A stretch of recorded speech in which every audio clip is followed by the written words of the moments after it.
Good morning. Good morning. What is going on, everybody?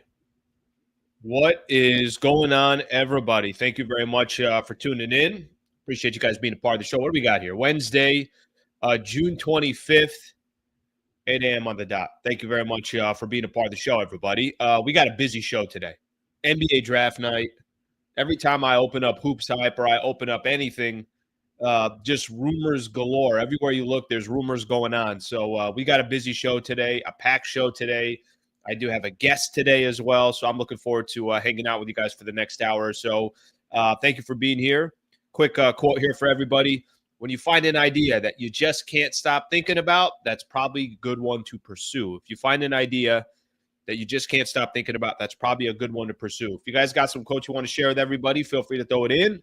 If you don't, all good. Already looking at all the chats here. I was looking at the comments here before we even started. Everybody's got a solution to the Laker problems. This is what I've read so far. Walker Kessler's value. What else did I read here? I read Walker Kessler's value. I read you don't need draft picks. I read draft picks are very important. I'm seeing everything here. Walker Kessler he's the solution. Walker Kessler is the problem. I'm seeing everything. I encourage you guys to put in as many comments as you guys want. Obviously, if it helps to the show, phenomenal. Okay, give everyone a quick rundown of the show so then we could get started. Quick quote here. The secret to success is to do the common thing uncommonly well. Phenomenal right there. Ocean Breeze has always got some good quotes that he shares. By the way, Ocean Breeze, that's your handle right there. That's a phenomenal handle. Okay, here's what we got for the show today. And like I said, it will be busy. NBA draft is tonight, 2-day event. I don't know. Do they need 2 days? Can't they just pack this into one day? Are they trying to do a little NFL action there? 2 days of the NBA draft. Lakers don't have a pick until tomorrow, number 55 pick. Today, they just kind of sit back unless something eventually happens. Obviously, there's going to be a lot of movement, it seems like today anyways. I'm looking forward to watching the draft tonight, but let me give everyone a quick rundown of the show. More NBA trades. So I feel like the moment we log off, all the trades just start. That's what it feels like in these last couple of days. So we'll talk about all the moves that went down yesterday. Boston Celtics have shed $180 million for this upcoming season. So obviously you know what their game plan is. You certainly know what their game plan is moving forward. Other trades that went down as well. CJ McCollum, Kyrie Irving signed a 3-year deal. I'll get into some of the different trades that went down yesterday. There's 2 names that I'm going to pay close attention to and see what the hell happens with these guys. Are the Boston Celtics serious about potentially trading Jaylen Brown? Supposedly, I saw this yesterday. This was from Shams. I think he was on Stephen A. Smith's show, the one that he does on YouTube, and basically said that everybody's calling on Jaylen Brown. So we'll spend a little time on that. I mean, listen, this is one man's opinion. If Giannis Antetokounmpo is not available, KD was already traded, Jaylen Brown's the biggest name. I mean, by far, in my opinion, the biggest name. We'll see what eventually happens to Jaylen Brown. Saw something this morning on Walker Kessler. We'll spend a little bit of time on that as well. Trevor Lane in about 10 minutes. Trevor Lane's going to join the show. And we'll sit here and try to break everything down. The Walker Kessler thing, let me just say this for those who have an opinion on Walker Kessler. I think he would be a phenomenal fit for the Lakers. The question is always going to be, do they have enough for him? So we'll spend a little bit of time on that as well. What do we think of this NBA system? What do we think of the system? What do we think of how teams are really just, they're gutting each other right now in order to just stay, away from that second apron? I don't really know what to make here. I don't know if I like what the league looks like today, or are we going to look at this in a couple of years and say, what the hell are they doing with this collective bargaining agreement? Nobody can stay. There's no sustained success. Maybe OKC will break that. Truce from there. So we'll see what happens on that. We'll talk a little bit about that. NBA draft, of course, we got going on. A little bit of a mock draft, to be honest with you. I'm not going to be sitting here and trying to break everything down. First 5 picks or so, first 10 picks or so. But I think the main thing to pay attention to tonight, that's why I wrote NBA rumors, really what's going on, everybody is expecting these picks to just be thrown around today like they're nothing. Did I see this right? Does Brooklyn have 5 first rounders, if I'm correct? OKC's got 4 first rounders. So I am just expecting that today is going to be a wild day around the NBA. Picks will be thrown around, trades will be made, and hopefully the Los Angeles Lakers are sitting in a position as well so that we could sit here and obviously be able to react to it. And it's in a kind of an exciting time for the NBA. Last thing I'll get into as well, but I'll do this a little bit later in the show. I don't know what the hell Josh Kroenke was talking about. What somebody want to explain to me what his goal was with talking about Nikola Jokic and saying worst case scenario, we'd have to trade number 15. I don't know what the hell he was talking about. So we'll get into that as well. Since it is Wednesday, I'll do Ask Slee at the end of the show, and then we'll call it a day. So thank you very much for being here. Appreciate you guys being a part of the show. And now we could officially get the show started. Okay, so let's start off with this real quick. I mentioned this, I want to say on Monday I mentioned it. Monday we came back. Might have been Monday, might have been Tuesday. I can't remember if it was yesterday or the day before. I mentioned that, look, the trades have started. So people are starting to move. We saw some of the trades that have been going down. It started with Desmond Bane. Then on Game 7, it goes, obviously it shifts. And the Houston Rockets, Kevin Durant, that's the biggest trade that goes down so far. And then now look what's just kind of happened in the last couple of days. Drew Holiday is traded. Whether you guys, I don't know how much I need to get into the absolute details of each one of these trades. I think that's probably not necessary. But I will say this. I will say that if you just look at the activity in the NBA over these last couple of days, the promises that were made a month and a half ago about, hey, this is going to be a wild offseason. The promise that was made, if you remember Rob Pelinka, I've mentioned this a number of different times, where I've talked about how he mentioned at the exit interview, yeah, it's going to be a busy offseason, and we're obviously expecting that for the Lakers as well. But here's what's gone. Drew Holiday got traded. We know that. Anthony Simons, the Boston Celtics. We understand, obviously what went down there. Yesterday, there were some quick rumors of, hey, will the Lakers have interest in Porzingis? Do the Warriors have interest in Porzingis? Porzingis goes to the Atlanta Hawks. Frankly, mission accomplished for the Boston Celtics, and I don't know if they're going to do anything else. I have no idea what else Boston's going to do, but I guess supposedly they're taking calls on Derek White and Jaylen Brown. The Celtics will save $180 million, and I think there's a couple of different ways to look at this, and I'm not here to try to break down the Boston Celtics, but I think it's interesting to see what happened to Boston. They won an NBA championship. Last year, obviously, or this past season, we know what happened. Tatum gets injured, and that kind of changes the entire scope of what that team's going to do. They get new ownership, and then it's like, all right, absolutely gut the team. Holiday's gone. Porzingis is gone. We'll see if they add any more pieces to that. $180 million in savings. It ain't my money, so what do I care? But I think the concept of what happened to the Boston Celtics, is that the price of doing business in today's NBA? And frankly, listen, if that is the price, you got an I don't think there's anybody in Boston that would say, oh, well, I wish we had those players, but we didn't have the championship. You won an NBA championship. It's 7 different teams in 7 years. It's wild to see how many different scenarios are playing out so early in free agency, but maybe this is just the new NBA. Maybe the new NBA is, you put all your eggs in the basket to win a championship, and if you got one, be happy with it, because it could completely change, and you got to start retooling for the second one, and the second one might not look anything like the first one. So that's what I think the Boston Celtics are doing. So there was another trade that went down yesterday. The one thing I'm going to pause on here real quick, because like I mentioned, I heard this yesterday. Let me see here.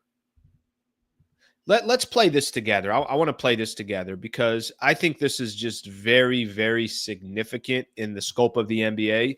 We talked about, I had mentioned that it's like, I don't want to see KD stay in the Western Conference, and KD stayed in the Western Conference. He went to the Houston Rockets. Let's take a listen here, because yesterday on Stephen A. Smith's show, and this is not, I think I saw it also on Scott Van Pelt, Shams was on there. Was this on Stephen A. Smith's show? Just take a listen.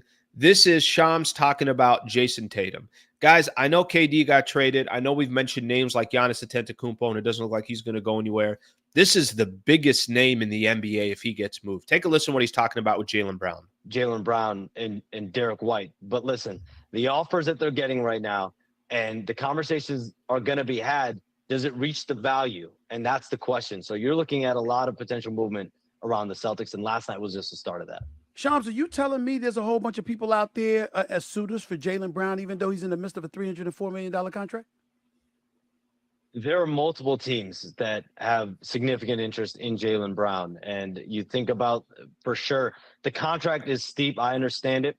But listen, there are teams, especially in today's NBA, especially in the Eastern Conference, and now what we're seeing in the Western Conference too, it's an arms race in the West.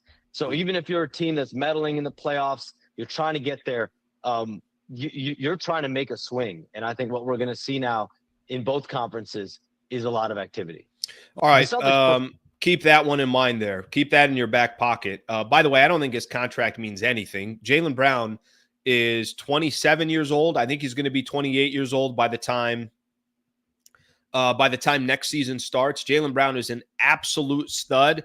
Just keep an eye out. I mean, the only thing that, I would say to that is if you were worried about KD staying in the Western Conference, what if there's a team out there like the San Antonio Spurs that's saying, okay, we'll go target Jaylen Brown, another team in the Western Conference. So I just, to me, hearing that Jaylen Brown could be on the move, that's as blockbuster as it gets. That's as good of a player as you're going to find in the NBA. Maybe I overvalue Jaylen Brown. I just think he's an absolute stud, and he's already a champion, a ton of playoff experience.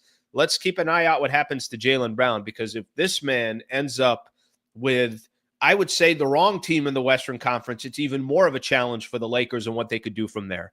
One thing that I'm going to hit on here real quick, and then we could continue this conversation with Trevor Lane when he comes on. Saw something this morning as well.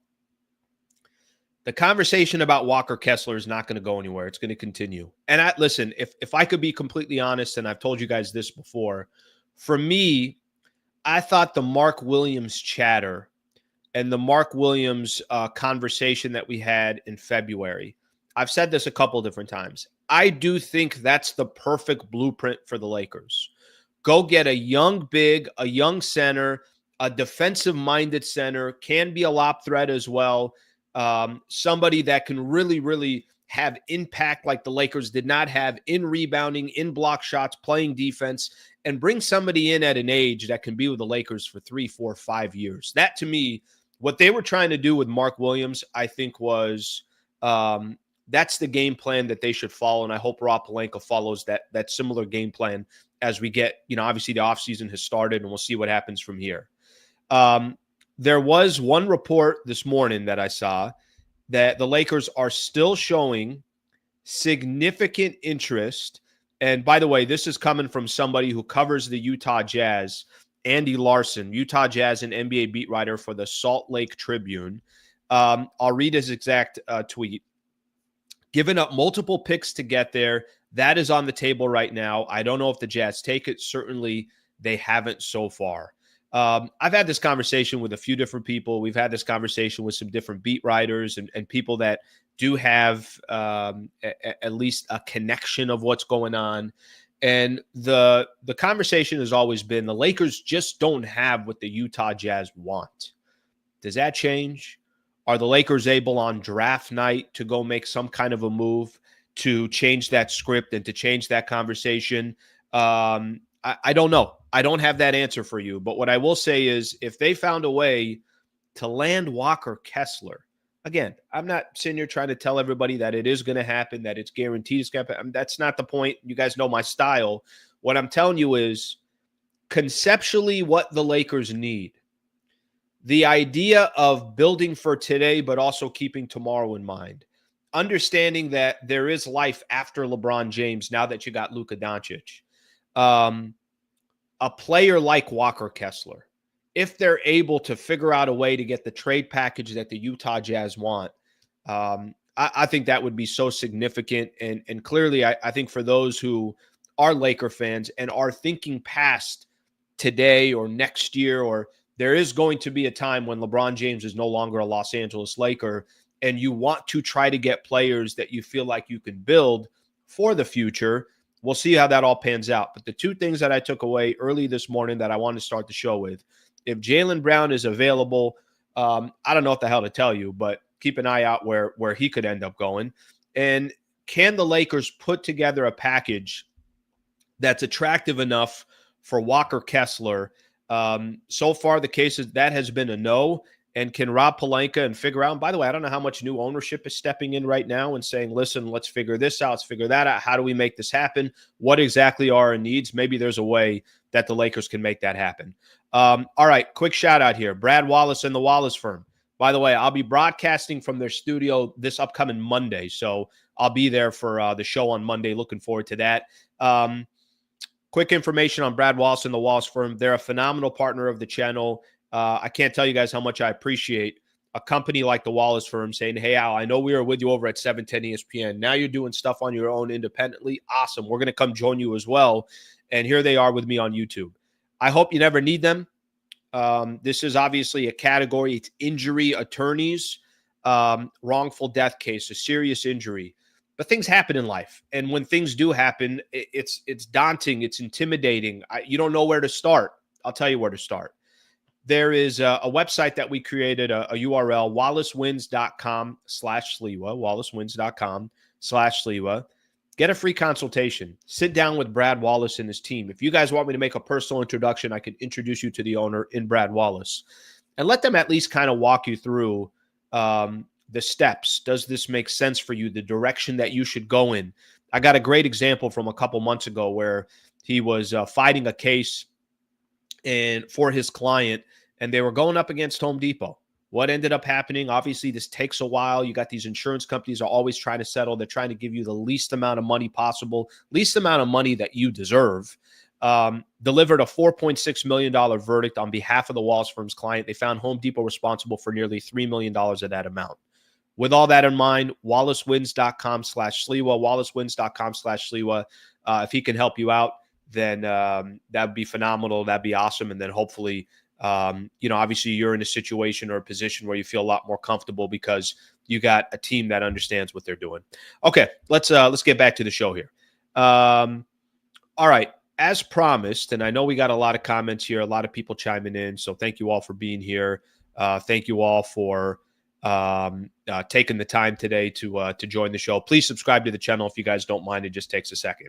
As promised, let's welcome in our guy, our good friend, our good buddy, Trevor Lane, Lakers Nation. What's going on, Trev? Hey, Alan. Happy draft day. Thanks for having me on the show. And let's go. I'm pumped for today. This is always one of my favorite days on the NBA calendar. You know, it's funny. I think there's the draft portion where it's like, okay, cool. You got all these young studs that are eventually going to be a part of the NBA. Whatever the hype is, we don't know what happens. There's going to be guys that you and I aren't talking about today that in 3 years we're going to be saying, can you believe this guy went at 15 or 21 or went in the second round? But I think, Trev, what makes today so exciting, man, everywhere you look, everybody's just talking about how there's going to be so much activity, picks being moved, players being moved. We've already seen it. I mean, to see in this just kind of short window, Jrue Holiday, Porzingis, Jordan Poole, CJ McCollum, Desmond Bane, Kevin Durant, talks about, chatter about Jaylen Brown, even guys like Jaylen Brown. I think this is kind of what makes today a little bit extra special, because I don't think it's just going to be about, hey, this guy went at number 4, that guy went at number 9. It's going to be a lot more than that. Yeah, I mean, we've already seen it. We've been predicting for months now that this was going to be the summer of trades. And that's exactly what we're getting. And that these trades may come a little bit earlier than usual. A lot of times we're talking about this happening in July. Now it's happening even before the draft. We've had a flurry of activity already around the league.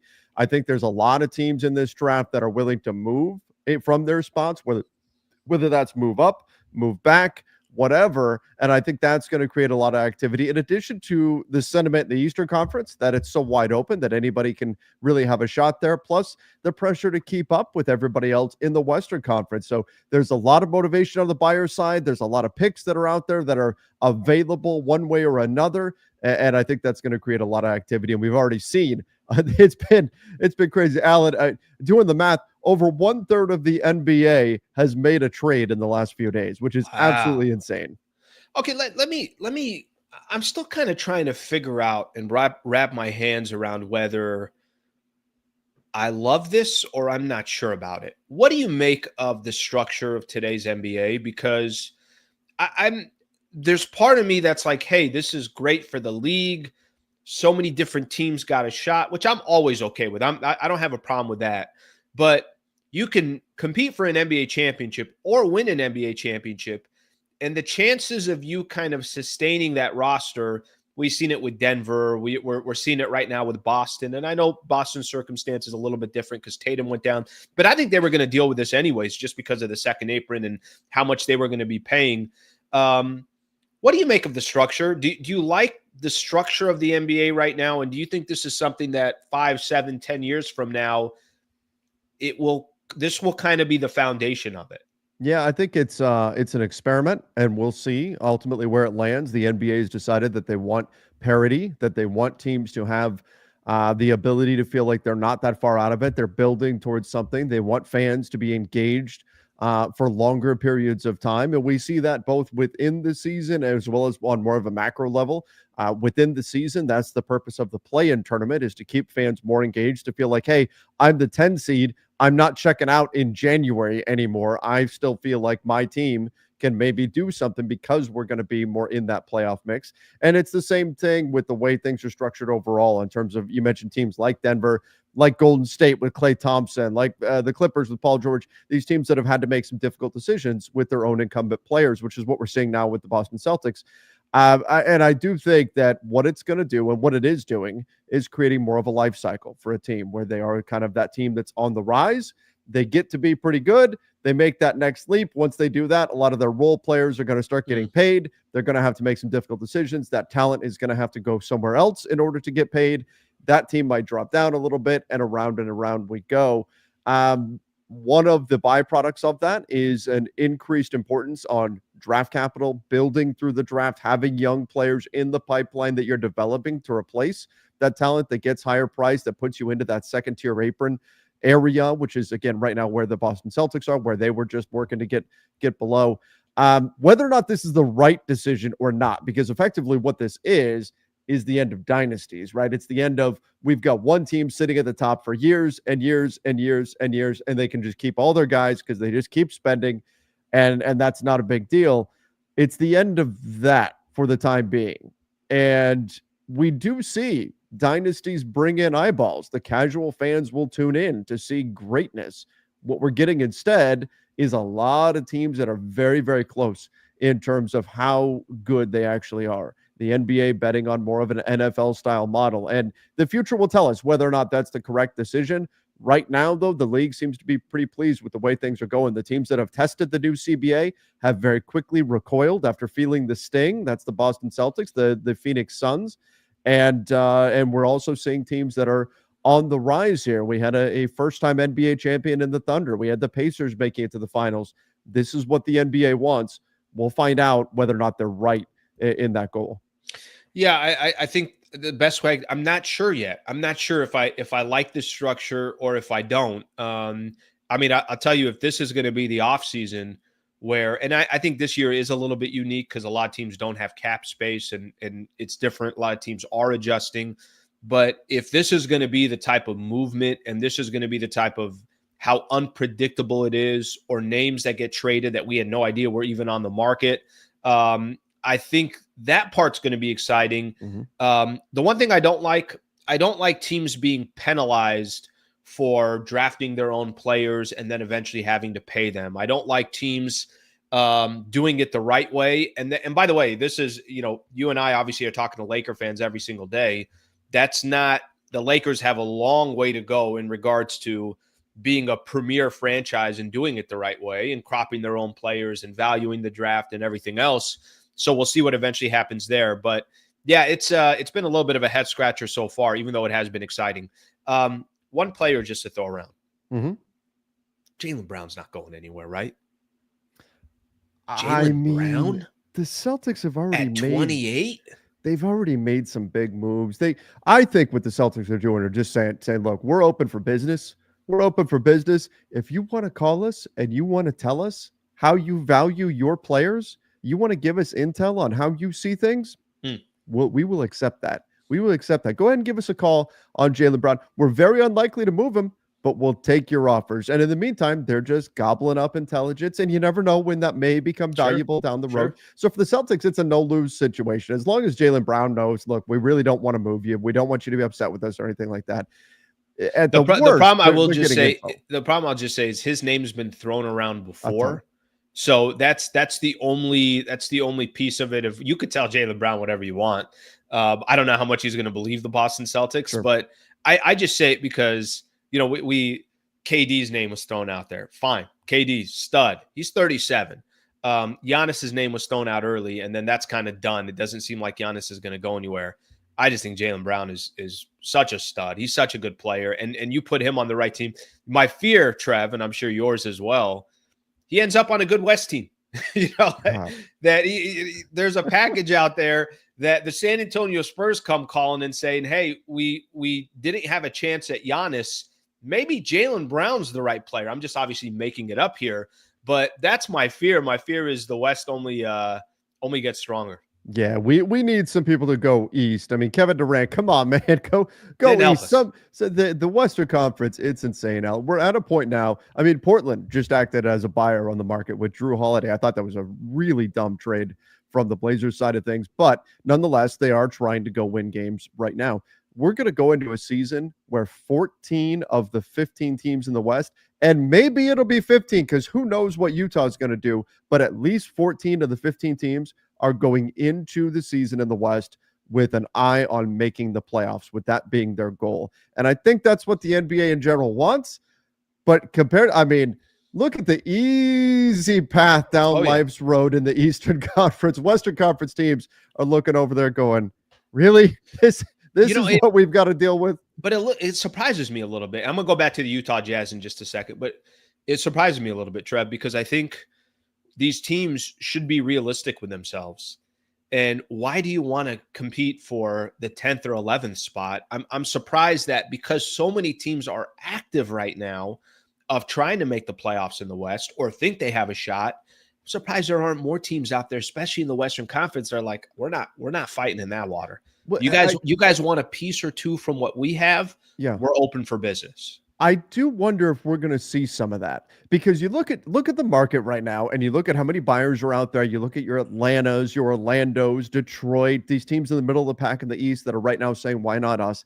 That's a group of buyers right there. You look at the West, pretty much everybody is a buyer. That is a lot of buyers on the market, a lot of motivation to buy. And I do wonder if we're going to see maybe a few surprise teams that sell into that demand. And so you look at right now what the Memphis Grizzlies did with Desmond Bane. We wouldn't have expected. I mean, we hypothesized that maybe they could break up their trio of Bane and Jaren Jackson and John Morant, but it wasn't seen as this is going to be a team that cashes in talent for future draft capital, which that's essentially what the Grizzlies did. And yet the offer was so strong that they said, okay, well, I guess we will go ahead and sell. I do wonder if we get a team or two that we wouldn't be expecting to turn around, look at the market conditions and say, you know what, this is actually a good time for us to sell and get top dollar. And maybe that's what the Celtics are thinking, by the way, with Jaylen Brown. But I do think we may get a surprise seller or two just because the market's leaning, so strongly in that direction. Okay, two questions for you on the Utah Jazz, specifically Walker Kessler. Number one, maybe we've had conversations about Walker Kessler in the past. Number one, your thoughts on him and his fit, the concept of that type of player, his fit with the Lakers. And number two, do you think the Lakers will have enough to actually, I was reading off a tweet this morning, Andy Blarson, who covers the Utah Jazz, he said the Lakers still showing significant interest in Walker Kessler, giving him multiple picks to get there. That's on the table right now. I don't know if the Jazz take it. Certainly they haven't so far. Do you feel like all this has just been chatter, and when the dust settles, there's just not going to be a Walker Kessler on the Lakers? And I guess that's one question. And the other question would be, how would you feel if the Lakers were able to put the proper pieces together, and maybe they got to go make a trade somewhere else to get another draft asset and then, trade that over? How would you feel if Walker Kessler was a Laker? Yeah, I think Utah has been very reluctant to move him for some time now. They only want to deal him if they're getting a massive overpay, which is their right. They do have to pay him next Yeah. summer. So, and I believe he may even be extension eligible this summer. So that will be maybe a test for them. Do they want to be the team to pay him? Clearly, the Blazers did not want to be the team to pay Anthony Simons on his next contract. We saw the Pelicans didn't want to be the team to pay Brandon Ingram. Sometimes that kind of stuff comes up, but all our indications are that Walker Kessler, the Jazz, they like him. They want him there. What's his tolerance for tanking? Is that what the Jazz plan to do again? There's some messaging out there to suggest the opposite, but I do think that Utah is going to demand top dollar for Walker Kessler. I don't know that the Lakers are going to be able to pay that price. Particularly, look, if Dalton Knecht in a first was going to get it done, it would already be done right now. Of course. He would already be a Laker. And so obviously that's not enough. So what is enough? And do the Lakers have enough to realistically make that move and still build out the rest of their roster? It's not, because you can't just get Walker Kessler and then say, okay, cool, we're good. We're fine that we've just given up everything we've got in order to get him. So for the Lakers strategically, unless they can get the Jazz to budge on this price a little bit here, I would be surprised if they actually do wind up with Walker Kessler. I will say he's the top of my list. He's number one in terms of the semi-realistically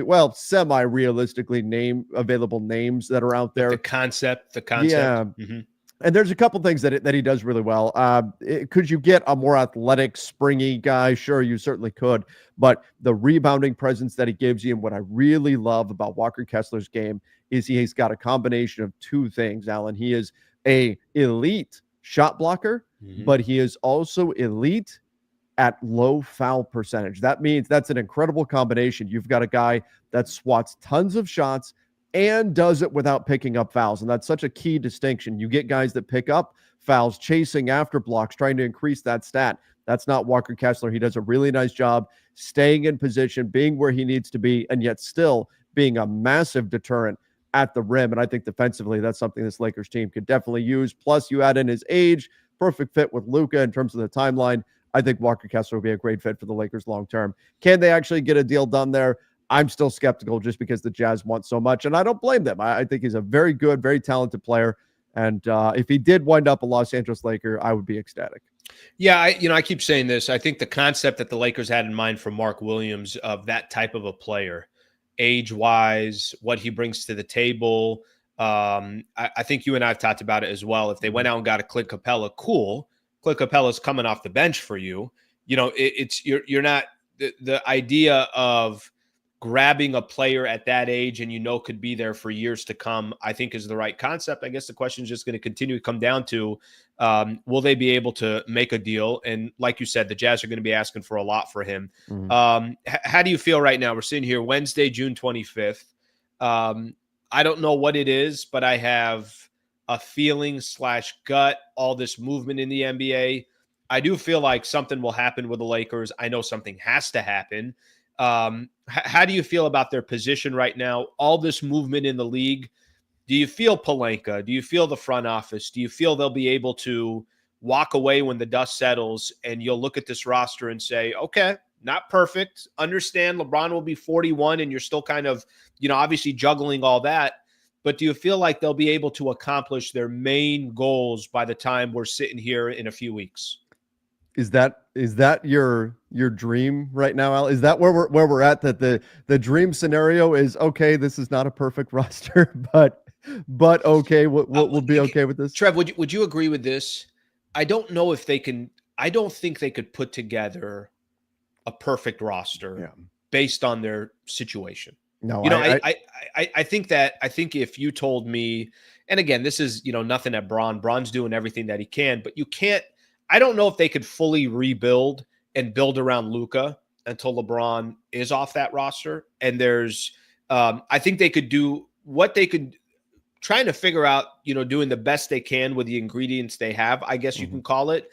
But I don't know if there's a perfect roster that we can walk away from and be like, all right, that's the roster for the next 3-4 years. I don't think that's going to happen. No, I'm ultimately in agreement with you, and I'm glad you're grounded in that, because I do think a lot of the fans expect this. They're going to add all these pieces. They're going to get this perfect big that fits just right. They're going to get a great backup. They're going to get a defensive guard. They're going to get a wing. I don't know that they've got the assets to do all of that. Now, in a world where Luka Doncic is a Laker, we've learned to never say never, right? But Yeah, sure. most likely, it's going to be more of one or two pieces that are going to be added to the team, more kind of moves in the margins, things of that nature. Can the Lakers do that and accomplish that? Yeah, and I think I'm already seeing the fan sentiment shift dramatically, and I think you've seen it too. The pessimism that is already taking over, and a lot of it is just kind of FOMO, right? We're seeing all these other teams, over a third of the NBA's made a trade, and Sure. I'm getting all the Rob Pelinka sleeping memes. I'm getting people using AI to create pictures of Rob Pelinka sleeping in front of the Disneyland castle, and because he's just on vacation, and all kinds of great stuff, because I love the creativity that's out there. But Pretty sure Pelinka's not at Disneyland at the no, moment. he is not in line for a churro right now. No, he's Good not. churros, by the way. Yeah, fantastic. No question.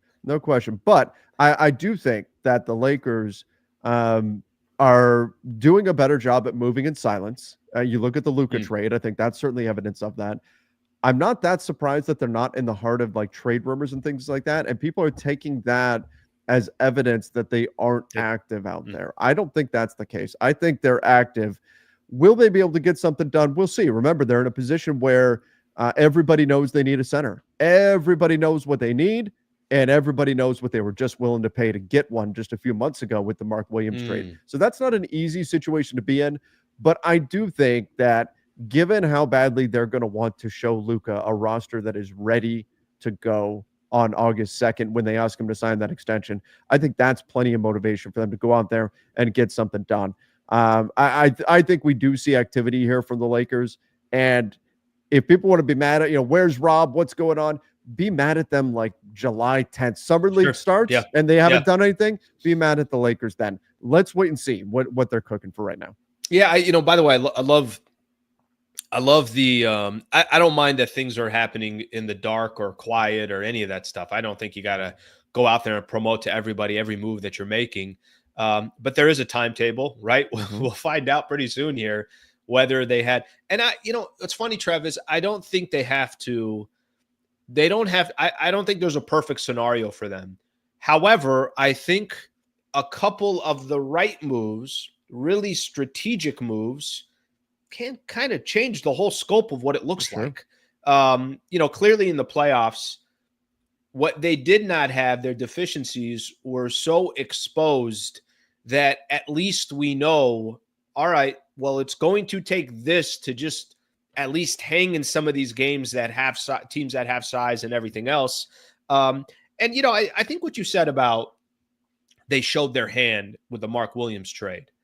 It's funny. I think if the Lakers had more assets, I don't think it would be a question of them, will they overpay a little bit to get what they want? Their problem is they don't have enough assets. That's the only like if you told me right now Lakers had 3 first-rounders available over the next 5-6 years or whatever the case is, right? And they can actually ship, then I think 2 first-rounders would be gone, plus Dalton Connect and whatever they need to do to go address what they need to address.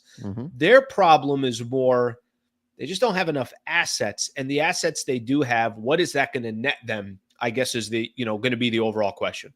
Yeah, they don't have a lot of assets, and there's a couple of problems with that. Obviously, if the bar is we have to fill so many holes on the roster and we have to be a championship contender, if you surrender all those assets to make one move, for example, Walker Kessler, okay, that great. They got their starting center. Now what? Now they don't have the defensive guard that they need. Maybe they don't have the wing versatility that they need, or whatever else it is that they need to go get. They can't go get. So then you just surrender all your assets. Still not where it is that you need to be. So that's certainly a challenge for them. But I also think the lack of diversity among those assets is a problem too. For example, if you are, and we talked about this all the time back when the Lakers had at one point, like Talen Horton-Tucker was the only expiring contract they had a few years back. And we talked about this all the time then. If you are a team that looks at, let's say, Dalton Connect, and you're not high on Dalton Connect, it's not like Rob Pelinka in conversations with that team can say, oh, well, if you don't like Dalton Connect, we've got 3 other interesting young players. Do you have this player higher on your board? Because some of this stuff is eye of the beholder type stuff. And the Lakers, they have Dalton Connect, Austin Reaves, if you want to include him in terms of their trade assets. I don't think they're going to move him, but they've got their 2031 first and they've got pick swaps. If a team happens to not be high on Dalton Knecht, that's going to put you at a disadvantage there because there's not a lot of other things that you can pivot to in a trade with the Lakers. Now, they do have expiring contracts. Maybe Rui Hachimura is an $18 million expiring contract they could talk about, but that's a challenge for LA too, where, if you're doing a deal with the Thunder and you know what, we're not that big, not that high on big Jaylen Williams. Okay, what about Isaiah Joe? What about all these other guys, right? They've got lots of other guys to pivot to. The Lakers don't have a very diverse set of assets to look at as well. So they're going to have to find the right team, the right deal. And tell you what, Rob Pelinka's got his work cut out for him, but that's why he gets paid the big bucks. Did I see this right here when I saw that the Oklahoma City Thunder have four first rounders? Should that not be illegal? I mean, at what point does Adam Silver step in and say the Thunder have too many assets? Can we just get Adam Silver to step in and deny that? That's enough assets for them. They have two, I think, this year. Yeah, they have two this year. Two first rounders. Okay. They have 15 and 20 something, 24. Okay, two first round. 15 and 20. Now, the Brooklyn Nets have five. That's what it is. That's right. The Nets have the Nets have the five. The Nets had 4 and just traded for a fifth. Look, that's part of why, Alan, why we're expecting fireworks tonight, because these teams that have multiple firsts, I mean, the Nets, that's insane. 5 first-round picks in this year's draft. So we're expecting these teams to stack those up and either combine draft picks and then try to use those to move up or to perhaps move out. Like the Thunder. Wouldn't shock me if the Thunder take one of their picks and kick the can down the road. Say, we don't have room on our roster for all of these picks. Let's sell a pick right now to a team who wants somebody in this draft right now, and let's get a 2029 first out of them or something like that. So maybe in 2029, our roster needs that. So they can kick the can down the road. We saw the Pacers do it, I guess, fortuitously. They moved their pick from this year, the 23rd pick, to next year for their own pick back with the Pelicans, which now they're missing Tyrese Halliburton. That was before that happened.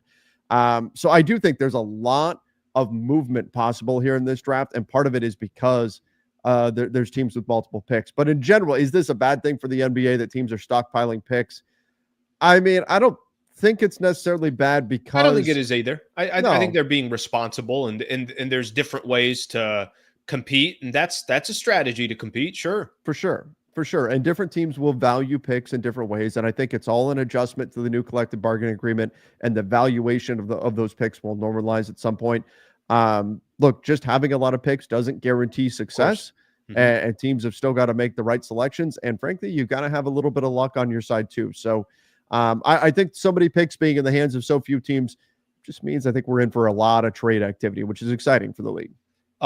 You had a chance to sit down with Austin Reaves. You had a chance to have a great conversation, and congrats on that. That was a phenomenal interview. Thank you. Can you tell me what are some of the things you walk away from after having that conversation? And I'll tell you what I mean by that is I think Austin Reaves has made it clear he wants to be in LA. He's a fan of the Lakers. I think the idea of calling LA home, he enjoys competing with Lakers, loves the fans, all that stuff. I think in a perfect world like you and I have talked about, Lakers had the assets, and we don't even have to even consider trading Austin Reaves. At the same time, Austin Reaves, Luka Doncic, okay, it's fair to have some question marks about this roster and what it looks like down the road. Did you walk away with anything in having your conversation with Reaves that just kind of the vibe that comes off of it? Do you think there's a little bit? Do you think Austin Reaves looks at the situation and how often his name has been brought up in the summer about potentially being moved? Do you take anything away from either that conversation you've had or just the overall scope of the summer and hearing as much as Reaves' name has been brought up? I did ask him about that, about what his agent tweeted in response to all the trade rumors and things like that, people throwing him in trades. He made a kind of sarcastic tweet about, keep throwing him in trade offers for second-tier centers and all that kind of stuff. And I asked Austin about that, and he just said that he thought it was funny, but his overall take is that, look, he's had people doubting him his entire time he's been a basketball player, and he's only going to use that as motivation. I do think he hears the stuff about his defense, about everything else that's going on with his game. He is very critical of his own game. I asked him about that as well. I said, you've been hypercritical of your performance in the playoffs. Why is that? What are you looking to improve upon? I think he's very driven. I think he very much wants to be in LA, and I think he's done everything he can, short of saying, I'm going to sign that extension or I will re-sign with the Lakers if I hit free agency. Obviously, he can't say those things, but he's done everything he can up to that point to sell that he wants to be a Laker. He does not want to go anywhere. He's not intending to leave or anything like that, and that he's very driven to become the best player that he can and answer these questions. That I think he does hear the criticism of his game, and he wants to improve, and he wants to prove people wrong. And so I do think that that he's going to continue working and continue growing. And I came away pretty impressed by, I always do, but pretty impressed by how just open and honest Austin was about his feelings about this. And to me, it seemed fairly clear that, you know, he's seen what people are saying, and he's excited about trying to prove everybody wrong out there. What do you make of, you know, it's funny. I had Eric Pincus on earlier in the week, and Eric said that in the past, whether it was scouts or some other front office people that he would, you know, be in touch with, and it was kind of like, yeah, this Reaves ain't going anywhere. That's not happening. Yeah. And he had mentioned that he hears that less, not to say that Reaves is going anywhere, and not to say that the Lakers are still in their mind. It's like, yeah, this guy's going to be a part of our future. But he just mentioned that he felt like it was a little quieter. You know, the predicament is the predicament the Lakers are in. They did trade for Luka, and what the next 3 to 5 years looks like. If you could, and again, there's no way of determining this by any stretch of the imagination, but do you think by the time he is due for that big contract and it becomes market value, if Lakers got a great discount on Austin Reaves in the past, well, you're going to eventually have to pay what market value is.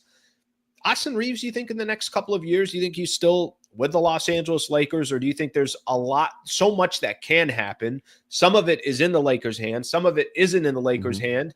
Just, I guess, what do you feel about the future of Reaves down the road? Yeah, I think that the Lakers like Austin Reaves a lot. They would like to keep him. But that said, from the Lakers' perspective, as much as Austin wants to be a Laker, has made it clear he doesn't want to go anywhere, and all of that, his contract is what his contract is. And based on his contract, you are doing yourself a disservice if you aren't at least listening on trades. Because the reality is, even if Austin is saying, I'm not going anywhere, the reality is, if he does not sign an extension this summer, he could walk away in free agency next summer. Now, it's a different situation than Luka, where the money's not all that different. If Luka doesn't sign an extension this summer, it's, red flag. What's going on? That's a clear sign he's leaving next summer in free agency. Why is this happening? That type of thing. I think you have to immediately pivot and put Luka on the trade block. And I mean, it would be a mess. On the other, and I don't expect to be going down that path, by the way. I think that's a very, very slim chance. Not anything that we're hearing, don't mean to cause any alarm there. But with Austin, there's a financial reason for him not to sign an extension this summer, because the Lakers can't give him his market value on an extension this summer. He could wait until free agency next year and get his market value. So there is real financial reason for Austin Reaves to wait. But nonetheless, the fact of the matter remains, he'll be out of contract next summer, has that player option. If he chose, he could walk away and the Lakers are left with nothing. And that is devastating to a franchise to be in that situation. So with that being the case, if you are not listening on offers, if you are not considering things, and you're the Lakers, if you are not more open-minded to trading Austin Reaves than you ever were before, simply based on his contract, not even talking about the on-court fit, then you're making a huge mistake if you're the Los Angeles Lakers. And again, I'm not saying you have to move him, but you have to at least be willing to listen, because the reality is there's the threat of losing him for nothing next summer. Great stuff, bro. So are you done for the day? Do you just you going to Disneyland? I'm gonna go meet up with Rob. He's got some lightning lanes already booked, the multi-pass. He's got it all set. We're gonna go on some rides, hang out. eat some churros. Stay for the It'll be a fireworks. relaxed day. Yeah, we'll stay for the fireworks. There's Fireworks nothing at going on 9. tonight anyway. No. Go. I think because those seats go up pretty quick, so maybe about 7:30. Start kind of getting some real estate there for the fireworks show. Exactly. That's the plan. Just kind of kick back, relax, nice, easy, restful day. No, obviously a great day around the NBA. It'll be fun. Definitely this fun. is going to be a blast. We've got the draft tonight. I'll be live on the front office show during the draft. Keith Smith and I will be breaking down everything as it happens. And of course, we got a lot going on today, and I expect we're going to get more fireworks before draft time. So I'm going to be looking for NBA trade fireworks today, Alan, not Disneyland fireworks. Well, it's going to be fun. Either way, we know that there's a lot of movement going on in the NBA, and hopefully sooner than later, we got some stuff to talk about a Laker move or a Laker trade or something along those lines. Yes, so thank you, brother. I appreciate you coming on, Trev. Hey, thanks for having me, Alan. All right. That is Trevor Lane of Lakers Nation. Great stuff from Trev. Great stuff right there. I love how his thoughts on Austin Reaves. At the end of the day, you're not being a responsible organization if you're not certainly shopping and keeping in mind what you can get for Austin Reaves. And I like that he even said, forget the fit, forget all that stuff. Just based on his contract, you got to go make, obviously you have to at least listen to phone calls and everything else. He's going to be making 30 to 35 million a year. That's just the market value. So whether people like that or they don't like it, whether people think that's crazy, it doesn't matter what we think. In the world of real estate, if a home down the street sold for $1 million, then that neighborhood, the next home that comes up for sale, it's going to cost about $1 million. So whether you think that's the market value or not, that's not our determination. And if Austin Reaves and other players out there that are not even putting up the stats he is are getting $30 million a year, then that's probably going to be the starting point for Austin Reaves. So just keep that in mind as we get a little bit closer to figuring out what the Lakers do. Lexus Santa Monica. Brand new partnership that we're starting with Lexus Santa Monica. I'll just give you guys the website, LexusSantaMonica.com, LexusSantaMonica.com. Let me just kind of give everyone a quick idea here. Here's why I've been driving Lexus for over 15 years. And I want you guys to know something. Any partnership that I have on here, I really, really try to make it as genuine as possible. Brad Wallace and the Wallace firm, well, that's because I've known Brad and I was doing his reads for years and I have a personal relationship there. Lexus Santa Monica, that's where I got my car from. I've been driving my Lexus now. What have I had it for? Probably about 8 years now, I want to say. This is why I drive Lexus, and then I'll give you guys an idea of why Lexus Santa Monica.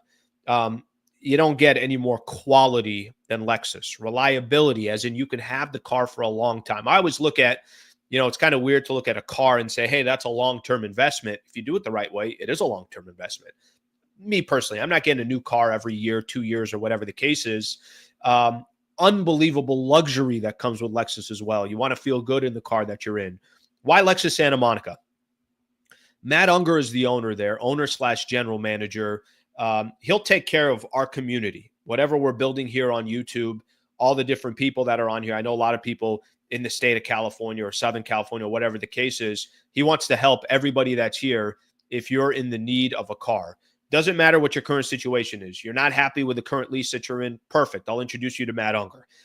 You want a new car. It's time for a new car. Perfect. I'll introduce you to Matt Unger. Across the street, they have their pre-owned Lexus. That's where I got mine from. I think for me, I've always looked at, purchasing a car as something that I'm going to have for a long time. There are plenty of reasons why Lexus is the right car.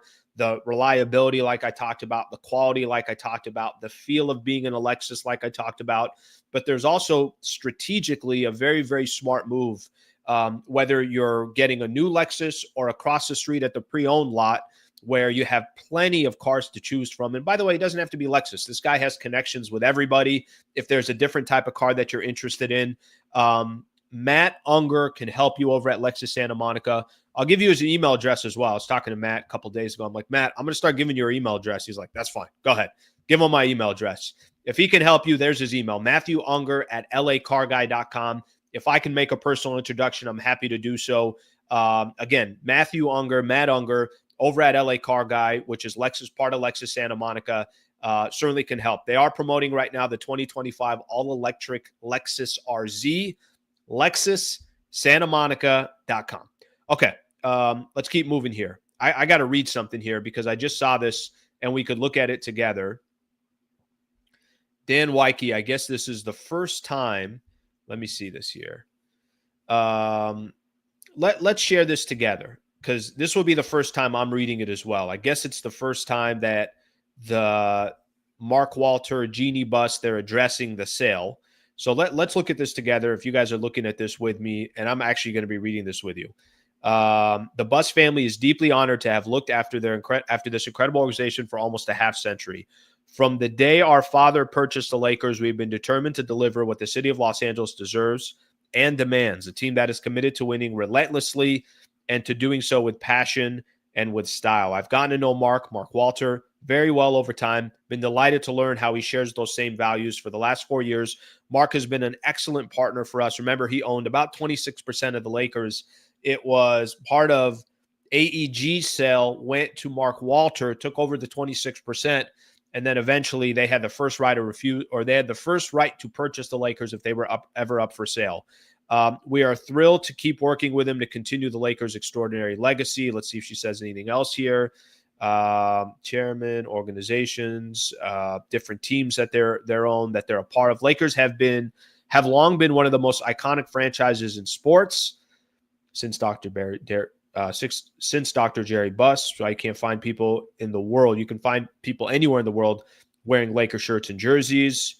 Okay, excited to work with her next era. Okay, that's the first. It looks like that's the first official statement that's been out. So I saw that, and I just figured we could read that one together.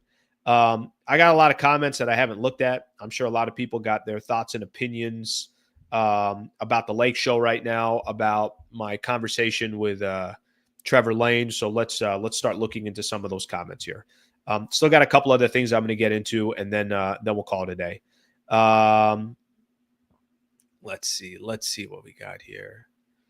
Arthur, thank you, Arthur. Thank you for the insight there. Thank you very, very much for that insight.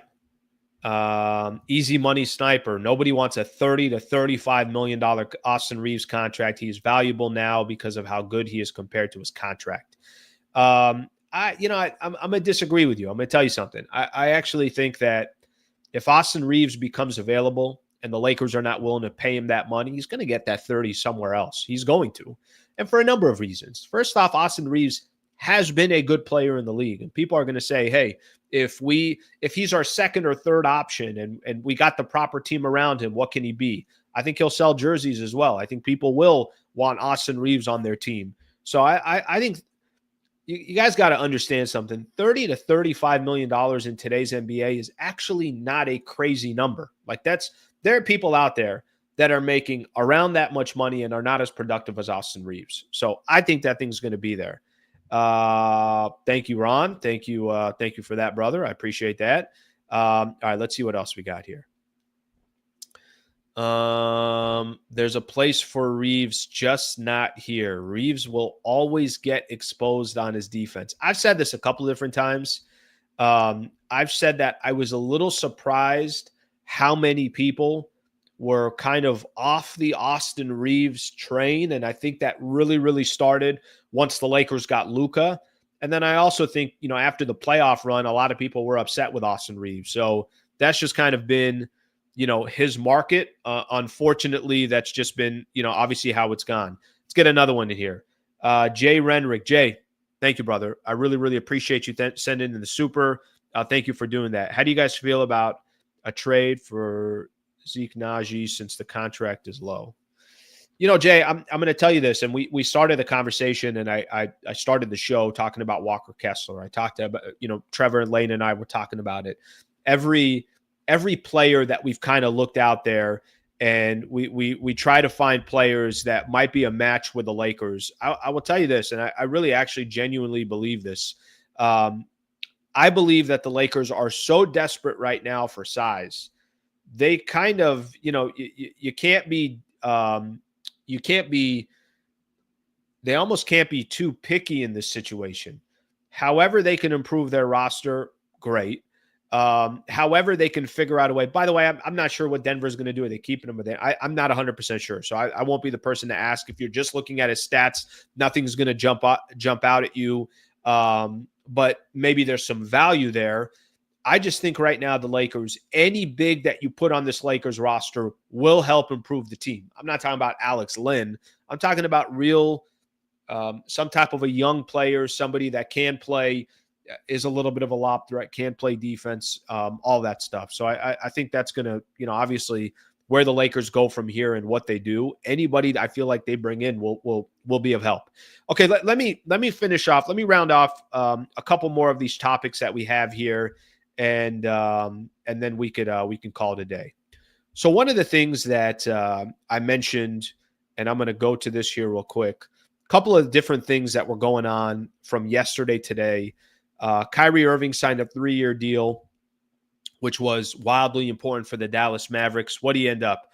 3 years, $119 million contract. A lot of people gave the Mavs a lot of crap for trading for Kyrie Irving. He's worked there. And, we'll see what happens now. Obviously, he had his injury, so who knows when he comes back. But he's worked there. The other thing that I'll just mention here before I get to a couple NBA rumors, and then we'll call it a day. The last thing that I just want to mention here from a topic perspective, technically 2 quick things here.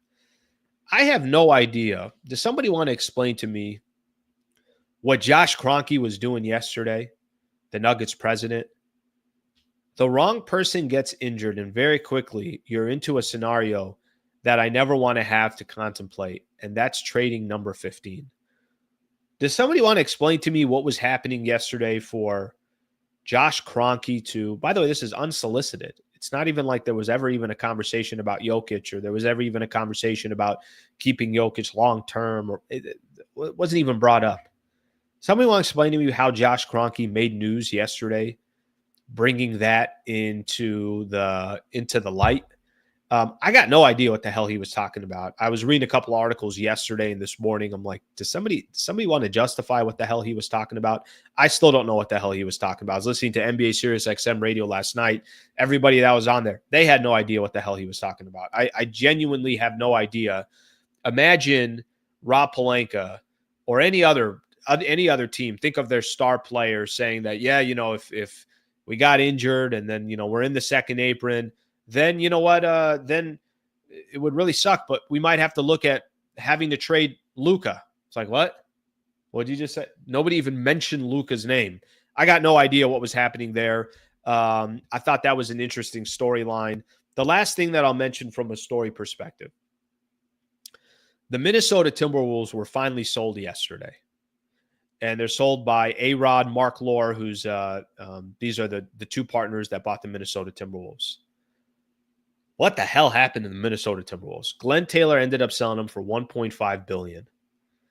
By the way, it also includes the Minnesota Lynx, who, if I'm correct, have won 4 WNBA championships. I understand this was delayed. I understand this took a while. This was agreed upon a long time ago. Do you know what the value of the Minnesota Timberwolves are today? I'm going to find the exact number here. Sportico's most recent calculations pegged the club at $3.29 billion. And on top of that, the Minnesota Lynx is worth $230 to $240 million. So basically what you're saying is that the sale of the Minnesota Timberwolves and the Lynx is valued at $3.5 billion, and he got $1.5 billion for those 2 teams. Listen, I don't think anybody's going to lose sleep that Glenn Taylor doesn't have a couple more $1 billion. I get it. He'll be fine for the remainder of his life and his kids and generations for a long time. But, oh my God, the miscalculation on that one. I remember, when I was doing the pregame show with Michael, and every time we'd have Alan Horton, who covers the Minnesota Timberwolves, not cover, he does the radio play-by-play for the Timberwolves. Every time we'd have Alan Horton on, Michael immediately was like, tell me about this sale. He's got to pull from the sale. He wasn't able to. I think he was trying to do that. But can you just think about that for a second? So we sold a home, and we sold it for $500,000. but it was actually worth 1.5. Yeah, I don't know if that's a good sale. Anyways, that trade, when I saw that yesterday, it was kind of official. I think they're going to announce it in the next couple of weeks. I think they might do that at Summer League. I just kept saying to myself, was nobody looking at the numbers here? The new deal that was going to come that was worth 70 plus billion, the TV rights deal, and all the, obviously all the networks that are now a part of it. That was just wild to see, and to see that go down yesterday. Okay, I'm going to look at a couple of the comments here real quick. We'll get started, or we'll take a look at some of the comments that are here. I will say I'll take a couple of these. We do Ask Lee, obviously, on Wednesdays. If you got any Ask Lees that you want to get into, please feel free to do so. So Ask Lee, basically, you can ask any question you want. It's more just kind of bullshitting around type of a thing. So any Ask Lees you got, feel free to throw them in the chat. Please subscribe to the channel if you've yet to subscribe to the channel. I'm putting content out Monday through Friday. Would greatly, greatly appreciate as many subscribers as possible as we get close to getting to about 32,000 subscribers. Okay, let's see what we got here. Talk about seller's remorse. Yeah, that ain't a good one. We're a $10 billion team and can't beat Minnesota, $1.5 billion team. Well, I mean, it's not baseball. So that is one of the things that the NBA is obviously valuing. They want every team to have as equal of a shot as possible. By the way, it's never going to be equal.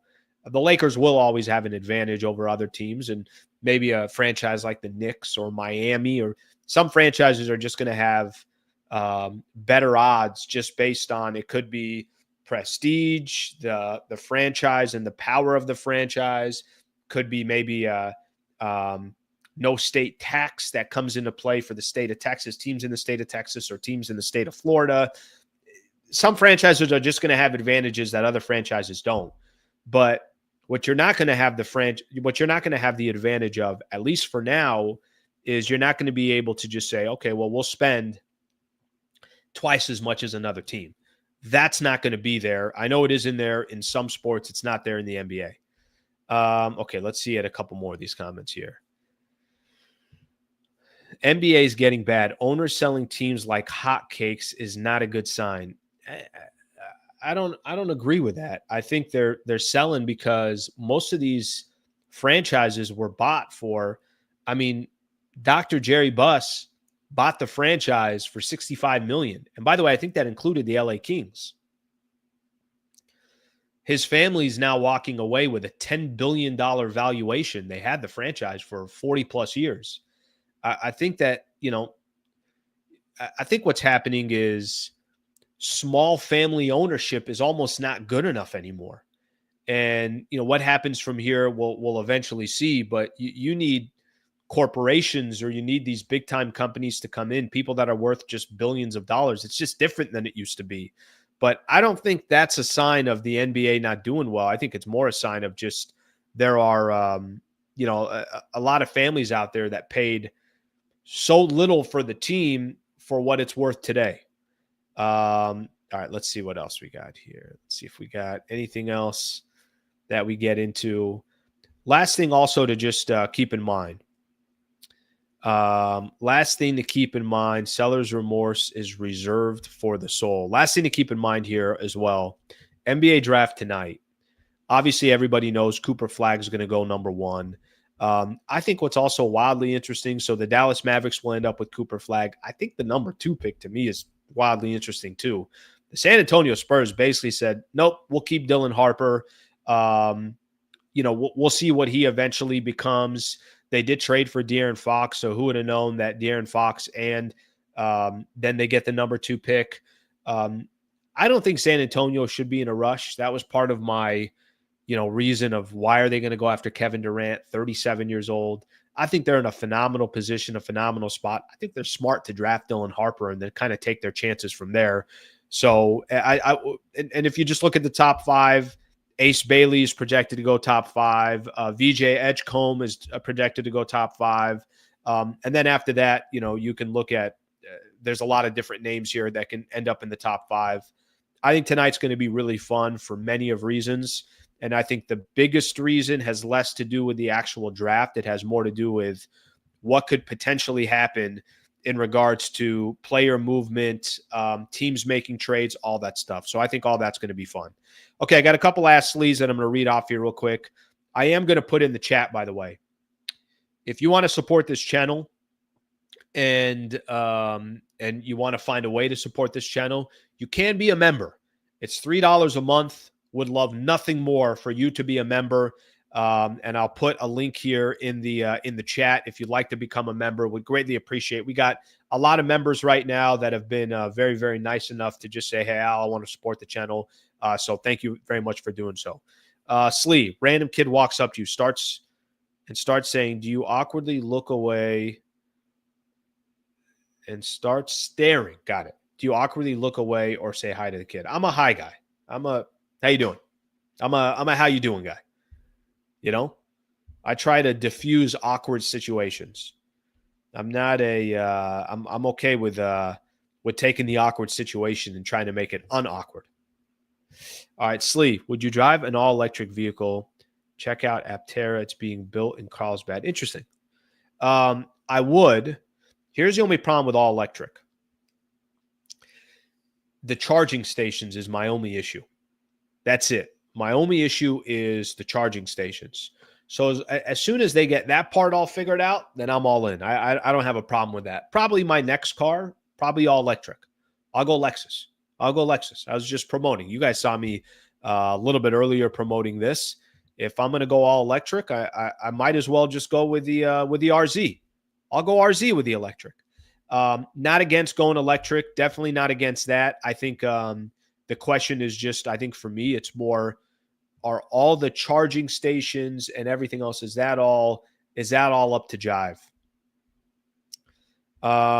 Okay, let me see if we got a couple more here. Let's see. Okay. Thank you for bringing in a real Lakers expert in Trevor. Trevor's the man.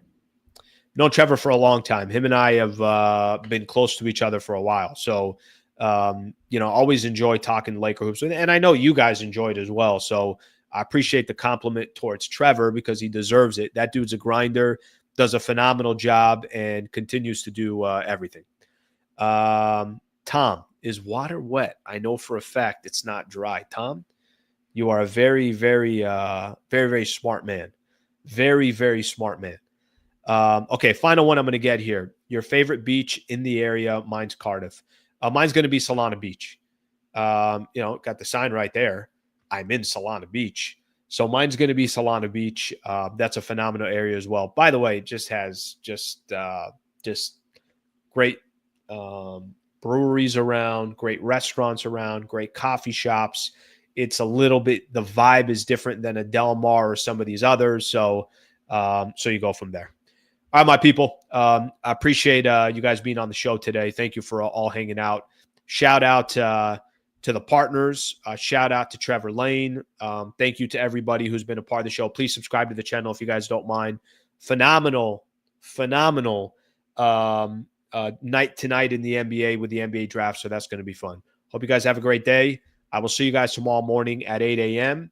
We'll kind of recap a little bit what happened in the NBA draft. We'll also have a Laker pick tomorrow in the second round at number 55. Thank you, everybody. Hope you guys have a great rest of your day.